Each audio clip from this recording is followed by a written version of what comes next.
emissions trading. A cap-and-trade is a government-mandated, market-based approach to controlling pollution by providing economic incentives for achieving reductions in the emissions of pollutants.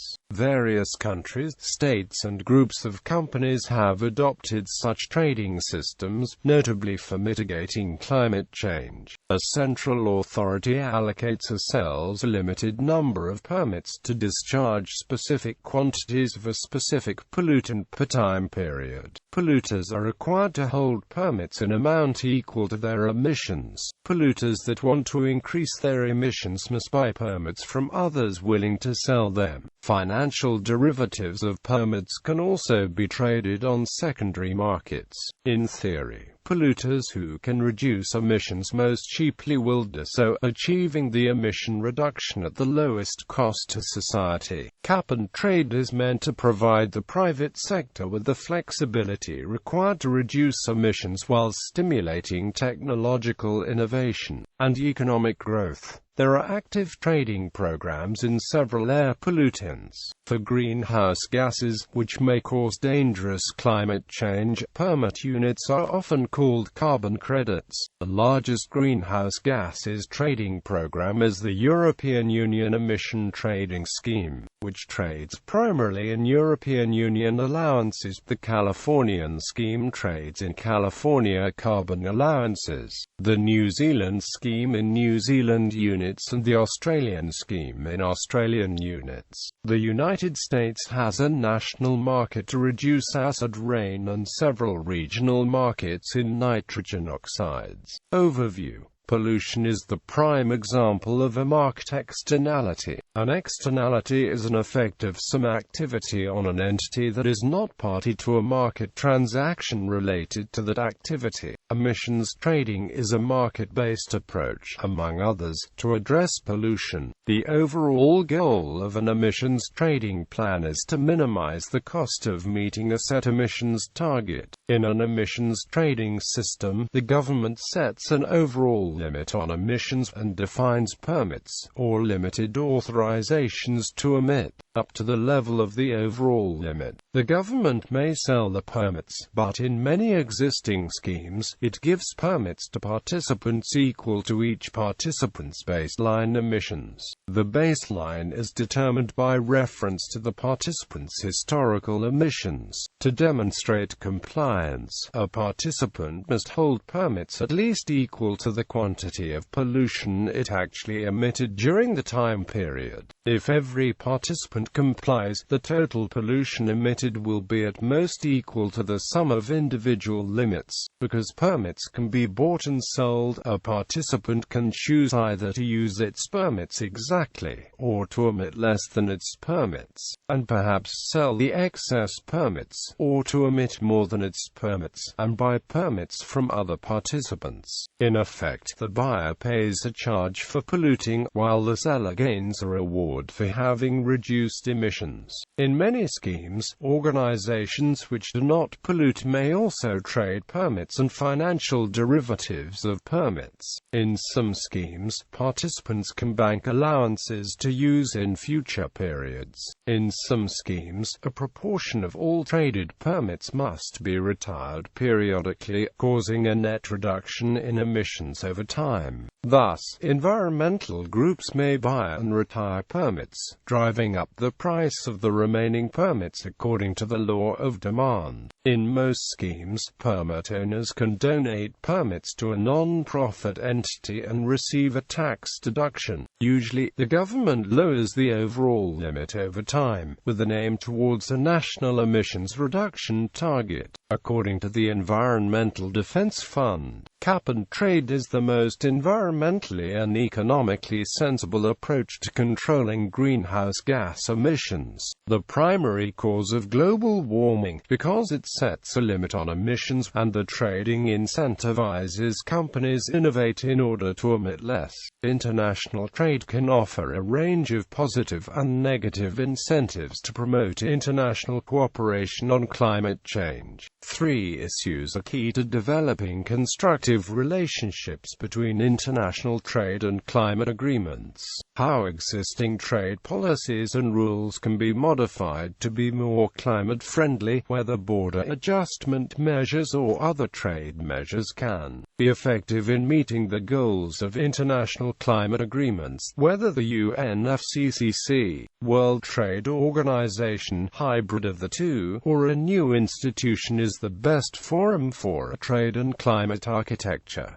Market and least cost. Many economists have urged the use of market-based instruments such as emissions trading to address environmental problems instead of prescriptive command and control regulation. Command and control regulation is criticized for being insensitive to geographical and technological differences, and therefore inefficient. After an emissions limit has been set by a government political process, individual companies are free to choose whether to reduce their emissions. Failure to report emissions and surrender emission permits is often punishable by a further government regulatory mechanism, such as a fine that increases costs of production. Firms will choose the least cost way to comply with the pollution regulation, which will lead to reductions where the least expensive solutions exist, while allowing emissions that are more expensive to reduce.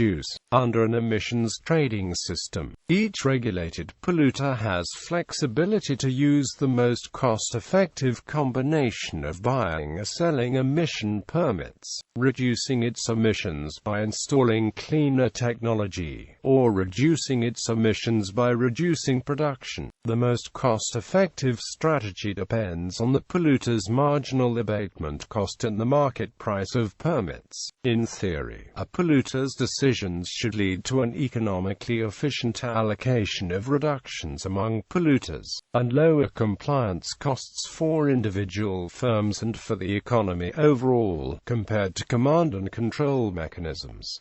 Emission markets. For emissions trading where greenhouse gases are regulated, one emissions permit is considered equivalent to 1 metric ton of carbon dioxide emissions. Other names for emissions permits are carbon credits, Kyoto units, assigned amount units, and certified emission reduction units. These permits can be sold privately or in the international market at the prevailing market price. These trade and settle internationally, and hence allow permits to be transferred between countries. Each international transfer is validated by the United Nations Framework Convention on Climate Change. Each transfer of ownership within the European Union is additionally validated by the European Commission. Emissions trading programs such as the European Union Emissions Trading System complement the country-to-country trading stipulated in the Kyoto Protocol by allowing private trading of permits. Under such programs, which are generally coordinated with the national emissions targets provided within the framework of the Kyoto Protocol, a national or international authority allocates permits to individual companies based on established criteria, with a view to meeting national and/or regional Kyoto targets at the lowest overall economic cost. Trading exchanges have been established to provide a spot market in permits, as well as futures and options market to help discover a market price and maintain liquidity. Carbon prices are normally quoted in euros per ton of carbon dioxide or its equivalent. Other greenhouse gases can also be traded, but are quoted as standard multiples of carbon dioxide with respect to the global warming potential. These features reduce the quota's financial impact on business, while ensuring that the quotas are met at a national and international level. Currently, there are 6 exchanges trading in UNFCCC-related carbon credits: the Chicago Climate Exchange, European Climate Exchange, Nasdaq OMX, Commodities Europe, Powernext, Commodity Exchange Bratislava, and the European Energy Exchange. Nasdaq OMX Commodities Europe listed a contract to trade offsets generated by a CDM carbon project called Certified Emission Reductions. Many companies now engage in emissions abatement, offsetting, and sequestration programs to generate credits that can be sold on one of the exchanges. At least one private electronic market has been established in 2008. Cantor Code 2E carbon credits at commodity exchange Bratislava traded its special platform called Carbon Place. Trading in emission permits is one of the fastest growing segments in financial services in the City of London, with the market estimated to be worth about €30 billion in 2007.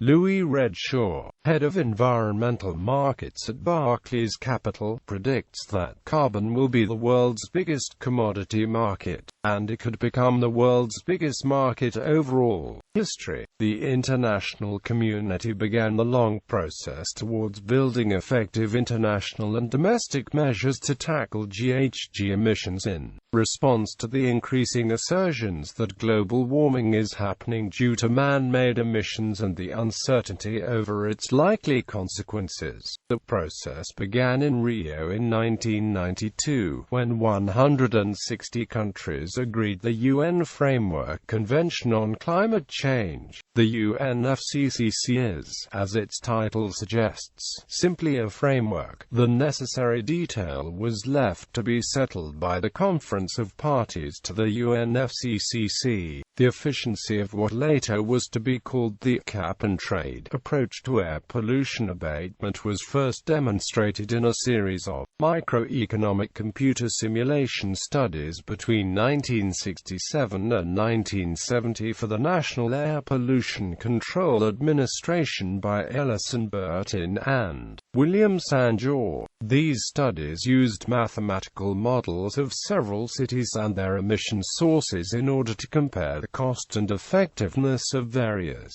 control strategies. Each abatement strategy was compared with the least cost solution produced by a computer optimization program to identify the least costly combination of source reductions in order to achieve a given abatement goal. In each case, it was found that the least cost solution was dramatically less costly than the same amount of pollution reduction produced by any conventional abatement strategy. Burton and later Sanjor, along with Edward H. Pecan, continued improving and advancing these computer models at the newly created U.S. Environmental Protection Agency. The agency introduced the concept of computer modeling with least cost abatement strategies in its 1972 annual report to Congress on the cost of clean air. This led to the concept of cap-and-trade as a means of achieving the least cost solution for a given level of abatement. The development of emissions trading over the course of its history can be divided into four phases: gestation, theoretical articulation of the instrument, and, independent of the former, tinkering with flexible regulation at the U.S. Environmental Protection Agency. Proof of principle. First, developments towards trading of emission certificates based on the offset mechanism taken up in Clean Air Act in 1977. A company could get allowance from the Act on greater amount of emission when it paid another company to reduce the same pollutant. Prototype. Launching of the first cap-and-trade system as part of the U.S. Acid Rain program in Title IV of the 1990 Clean Air Act, officially announced as a paradigm shift in environmental policy, as prepared by Project 88, a network-building effort to bring together environmental and industrial interests in the U.S. regime formation, branching out from the U.S. clean air policy to global climate policy, and from that to the European Union, along with the expectation of an emerging global carbon market and the formation of the carbon industry. In the United States, the acid rain-related emission trading system was principally conceived by C. Boyden Gray, a G. H. W. Bush administration attorney. Gray worked with the Environmental Defense Fund, who worked with the EPA to write the bill that became law as part of the Clean Air Act of 1990.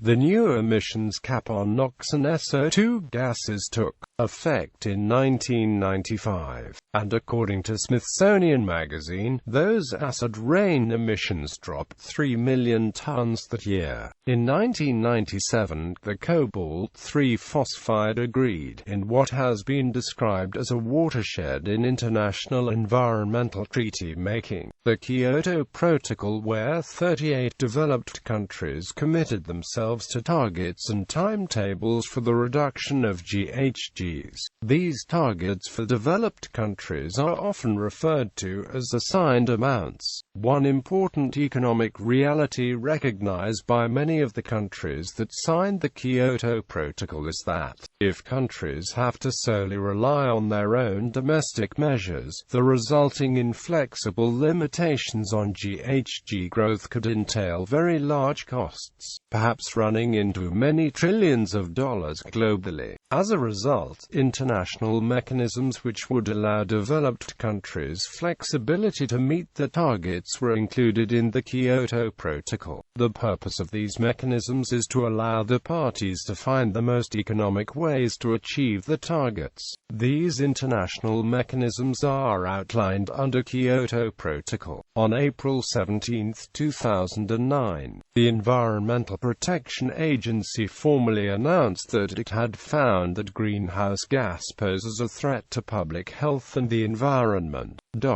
This announcement was significant because it gives the executive branch the authority to impose carbon regulations on carbon-emitting entities. A carbon cap-and-trade system is to be introduced nationwide in China in 2016. Public opinion in the United States, most polling shows large support for emissions trading. This majority support can be seen in polls conducted by Washington Post, ABC News, Zogby International and Yale University. A new Washington Post-ABC poll reveals that majorities of the American people believe in climate change, are concerned about it, are willing to change their lifestyles and pay more to address it, and want the federal government to regulate greenhouse gases. They are, however, ambivalent on cap and trade. More than three-quarters of respondents, 77.0%, reported they strongly support or somewhat support the EPA's decision to regulate carbon emissions, while 68.6% of respondents reported being very willing or somewhat willing. Another 26.8% reported being somewhat unwilling or not at all willing to pay higher prices for green energy sources to support funding for programs that reduce the effect of global warming. According to PolitiFact, it is a misconception that emissions trading is unpopular in the United States because of earlier polls from Zogby International and Rasmussen, which misleadingly include new taxes in the questions or high energy cost estimates. Comparison with other methods of emission reduction. Cap and trade is the textbook emissions trading program. Other market-based approaches include baseline and credit and pollution tax. They all put a price on pollution and so provide an economic incentive to reduce pollution, beginning with the lowest cost opportunities. By contrast, in a command and control approach, a central authority designates pollution levels each facility is allowed to emit. Baseline and credit. In a baseline and credit program, polluters can create permits, called credits or offsets, by reducing their emissions below a baseline level, which is often the historical emissions level from a designated past year. Such credits can be bought by polluters that have a regulatory limit. Pollution tax, emissions fees or environmental tax is a surcharge on the pollution created while producing goods and services. For example, a carbon tax is a tax on the carbon content of fossil fuels that aims to discourage the use and thereby reduce carbon dioxide emissions. The two approaches are overlapping sets of policy designs. Both can have a range of scopes, points of regulation, and price schedules. They can be fair or unfair, depending on how the revenue is used. Both have the effect of increasing the price of goods to consumers. A comprehensive, upstream, auctioned cap-and-trade system is very similar to a comprehensive, upstream carbon tax. Yet many commentators sharply contrast the two approaches. The main difference is what is defined and what derived. A tax is a price control, while cap-and-trade method acts as a quantity control instrument. That is, a tax is a unit price for pollution that is set by authorities, and the market determines the quantity emitted. In cap-and-trade, authorities determine the amount of pollution, and the market determines the price.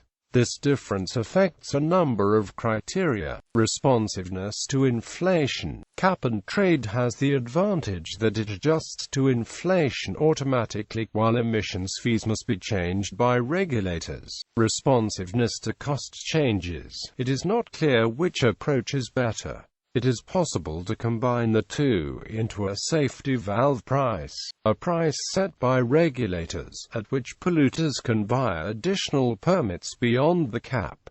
Responsiveness to recessions. This point is closely related to responsiveness to cost changes, because recessions cause a drop in demand. Under cap-and-trade, the emissions cost automatically decreases, so a cap-and-trade scheme adds another automatic stabilizer to the economy, in effect, an automatic fiscal stimulus. However, a lower pollution price also results in reduced efforts to reduce pollution. If the government is able to stimulate the economy regardless of the cap-and-trade scheme, an excessively low price causes a missed opportunity to cut emissions faster than planned.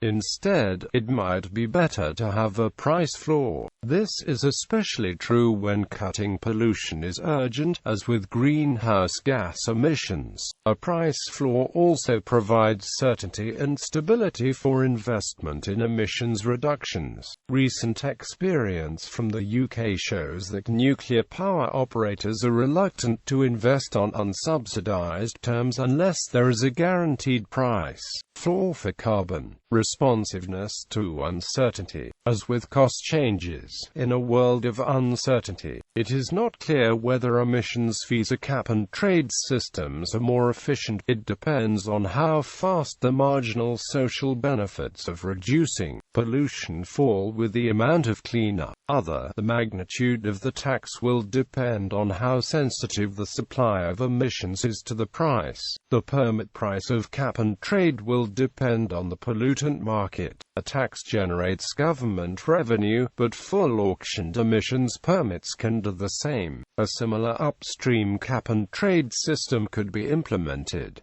An upstream carbon tax might be the simplest to administer. Setting up a complex cap-and-trade arrangement that is comprehensive has high institutional needs.